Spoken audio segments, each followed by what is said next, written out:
In the aforementioned meeting on the 13th of May, I happened to just outline a scenario. I said there will be a meeting, this is just a very short synopsis of what I said. There will then be a meeting with 3 representatives, 2 of whom, who will remain unnamed, may decide to overturn the recommendation of their own inspector and the local authority's decision while providing minimal information as to how they came to that decision. It is quite possible that these representatives will never have set foot in the county, never mind having looked at the site in question. I do not aim to cast aspersions on any member of the board, current or past, but does Mr Walsh see how there is potential for corruption in such a system? You responded, I completely reject any allegations of corruption. Sorry, Deputy, I think it's unfair to make claims like that, even though I was very clear that I hadn't been making any claims again. And then, as Deputy Munster has said, you said, I would challenge anyone to say that there is anything other than proper consideration given to all applications and appeals that become before us. Do you now accept, considering that there are 3 separate reviews, investigations, audits, whatever you want to call, that there was in fact scope for corruption in the way in which the board has been structured?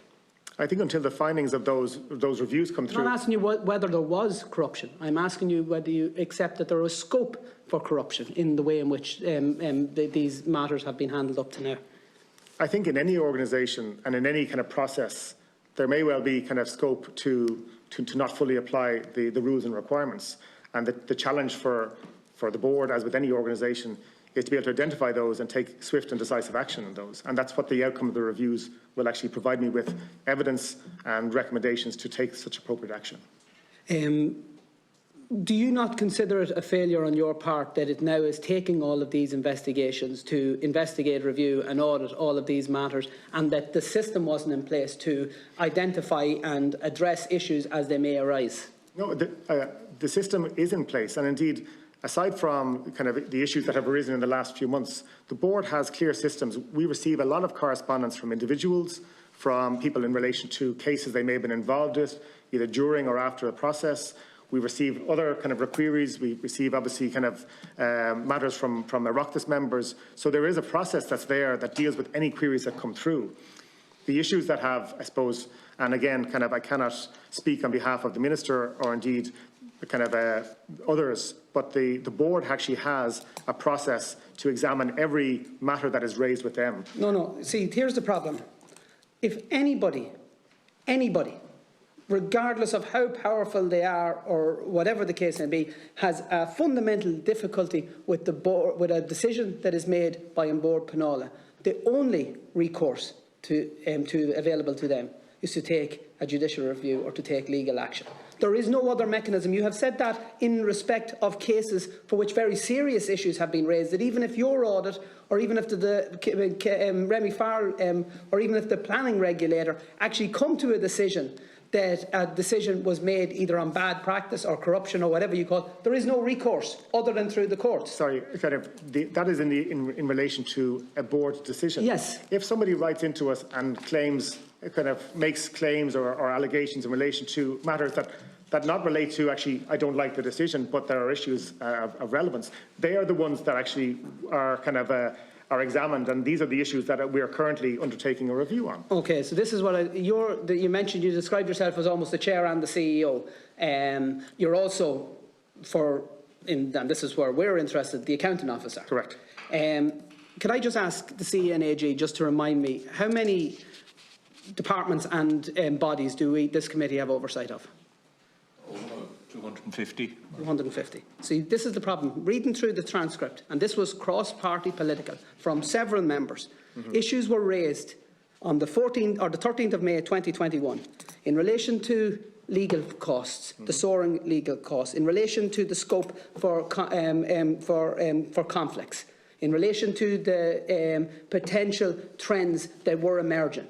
Members who are dealing with, on a part-time basis, oversight of 250 different bodies were able to ask you in respect to all of those issues, and your response to all of them was there is nothing to see here, that the processes and procedures are in place. Do you now accept that the committee members haven't been able to identify it, and the fact that it was journalists, not An Bord Pleanála or any system that is in place by you, it was journalists that actually have led to exposed the issues that have led to those 3 reviews, when it was in fact your job to do all of that? I have to ask you, do you not consider that you have failed in your job as accounting officer to An Bord Pleanála?